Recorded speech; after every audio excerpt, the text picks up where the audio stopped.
सो दोस्तों आपके लिए मैं स्विंग ट्रेडिंग के लिए कुछ एनालाइज करके मैं खोज कर स्टॉक लाया हूं जो कि स्विंग ट्रेडिंग के लिए एक काफ़ी बेटर है, जो कि कुछ समय में ब्रेकआउट करने वाला है।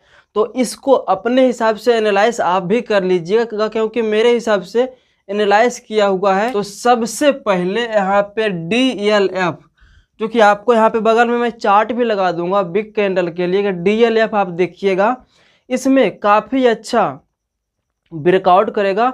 और स्विंग ट्रेडिंग के लिए सबसे पहले कि 10% से ज़्यादा आपको यहाँ पे लेकर नहीं चलना है, या तो 3-4% से 5% का SL हो जाए, या फिर 10% का हमारा टारगेट हो जाए। इस हिसाब से चलेंगे ना, तो मेरे हिसाब से 20 से 25% end of the month capital का निकल जाएगा। तो सबसे पहले आप देखिएगा DLF, और दूसरा नंबर में यहाँ पे 5 स्टार बिजनेस।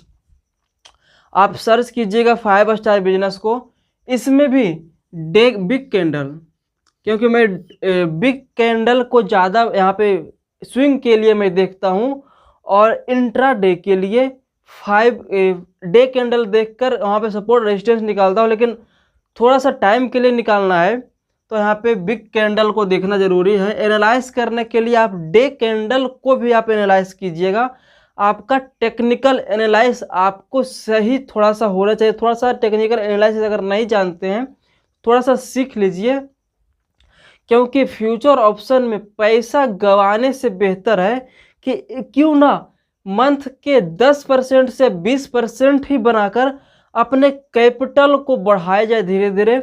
अगर 10% बनाना भी आपको आ गया ना, तो मैं दावे के साथ कह सकता हूँ कि साल भर में डबल पैसे को आप कर देंगे।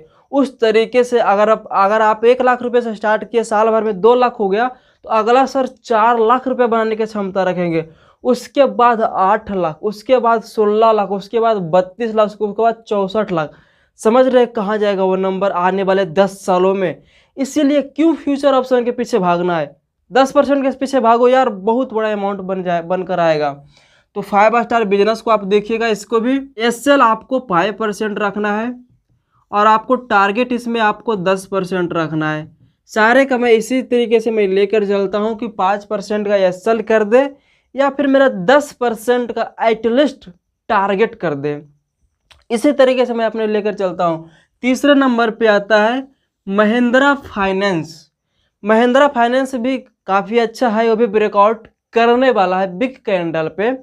और इसमें भी सबसे पहले तो आपके पास जितना भी कैपिटल है, फॉर एग्जाम्पल अगर आपके पास 40,000 रुपया है, ज़्यादा नहीं मान के चलते हैं, 10-10 हज़ार रुपया अलग अलग में बांट दीजिएगा।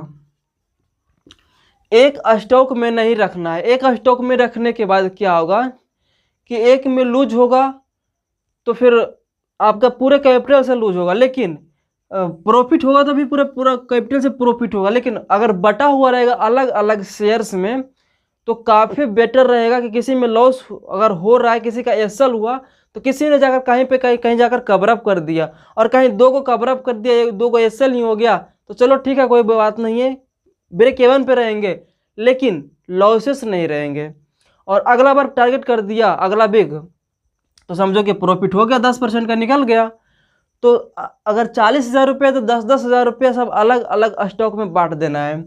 तो एक महिंद्रा फाइनेंस आप देख सकते हैं, और उसके बाद UPL आप इसमें भी देखिएगा, ये भी ब्रेकआउट करने वाला है। थोड़ा सा वॉच लिस्ट में मेरा ऐड किया हुआ है, क्योंकि जो मैं खोजते रहता हूँ सारा स्टॉक्स को, और मैं एक स्कैनर का यहाँ पे मैं यूज़ करता हूँ। उस स्कैनर के ऊपर अगर वीडियो चाहिए तो आप बताइएगा। वो स्कैनर जो ब्रेकआउट करने वाला रहता है उसको खोज कर ला कर देता है। तो उसको किस तरीके से यूज करते हैं आपको अगर चाहिए तो बताइएगा, नीचे में आप नीचे कमेंट कीजिएगा। तो तीसरा चौथा नंबर में है UPL, और 5वां नंबर में है BPCL। इसको भी आप देखिएगा, BPCL भी काफ़ी अच्छा है और ब्रेकआउट करने वाला है। कोई पिक पर जा रखा है तो कोई नीचे आ रखा है, सारा का फोटो यहाँ पे आप देख रहे होंगे BPSL किस तरीके से है और सारा का वीकली कैंडल पे है। पेरम्पल फार्मा, मैं सारा का यहाँ पे लगा दूंगा, अगर स्पेलिंग में कुछ गलत होगा तो आप वहाँ से देख लीजिएगा किस तरीके से उसका चार्ट बना हुआ है। इसको भी आप बिग कैंडल पे आप देखिएगा। तो मैं आपके लिए वीक में एक बार स्टॉक का सिलेक्शन मैं करके आपको ला कर दूंगा, आप यहाँ से जाकर आप खरीद सकते हैं।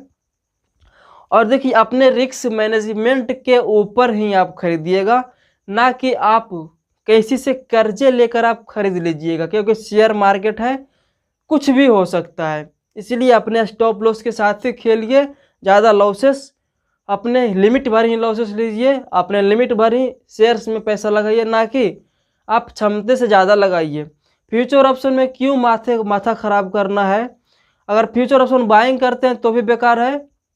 अगर आपको लगता है कि सेलिंग करना चाहिए तो आप अपने हिसाब से सेलिंग कीजिए, लेकिन बाइंग से कौन करोड़पति बना है।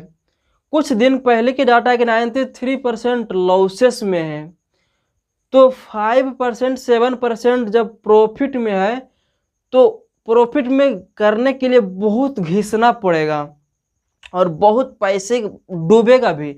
इसीलिए क्यों रातों रात अमीर बनना है, स्विंग ट्रेडिंग करो, स्विंग ट्रेडिंग सबसे बेस्ट है। तो इसीलिए आप फालतू चीज़ों के ऊपर मत ध्यान दो, रातों रात अमीर बनने के ऊपर छोड़ दो कि रातों रात आप अमीर बन पाओगे। ऐसे तो इम्पॉसिबल है कि रातों रात अमीर बनना। महीने का 10% भी अगर आप निकालना सीख गए ना, जान गए ना स्विंग ट्रेडिंग से, तो मैं आपको दावे के साथ कह सकता हूं कि आने वाले 10 सालों में आपको करोड़पति से नीचे नहीं देख सकते हैं।